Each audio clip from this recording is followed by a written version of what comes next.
No-knead bread baked in a Dutch oven. It was based on the idea that time, rather than kneading, did all the work to create an artisanal quality bread with a crispy, crunchy, dark crust. Today I'll share my version, packed with a healthy dose of seeds and oats and whole wheat flour.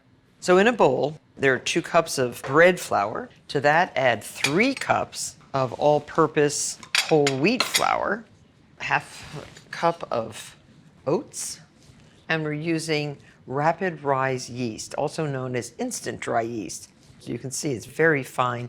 It doesn't need to be dissolved in water like the regular active dry yeast. So just sprinkle that right into your mix. And 2 tablespoons of sesame seeds, seeds of the sesame plant native to Africa and India. 2 tablespoons of flax seeds, 2 tablespoons of poppy seeds, and 4 tablespoons of husked or shelled pumpkin seeds. So all of these can be stirred together. Oh, and don't forget the salt. Very important for this to have salt. 2 tablespoons of coarse salt. I like to use kosher salt. And now dissolve 1/4 cup of granulated sugar in 2½ cups of cold water.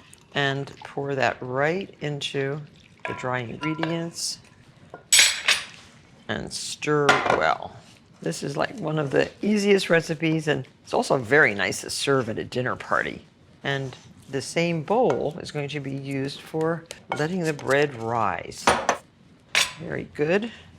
Now brush the top of the dough with a little bit of olive oil and cover with plastic wrap. And let it rise at room temperature until doubled in bulk. That's going to take from 12 to 18 hours. We have one that's already risen. See how the plastic is full of gas? Just pull that off. And that's the gas that comes from the yeast. Scrape this down. So fragrant. Now I'm just going to put a little bit of flour on my surface here, and I'm really resisting the urge to knead. You don't have to knead this bread. That's the beauty of it. So use your bench scraper and just form this into a ball. Very nice. So pretty. Now here's your Dutch oven. Brush the bottom and the sides with olive oil. A Dutch oven simulates a baker's oven in that it creates the steam necessary to achieve that nice crispy crust. There, that's good. And a little bit of flour in the bottom. And get your dough right there. And then sprinkle the top of your dough with a little bit of flour. The flour helps the bread get a wonderful dark crust. But now, one more step. 1 large egg white. That's going to help all these other seeds adhere to the crust.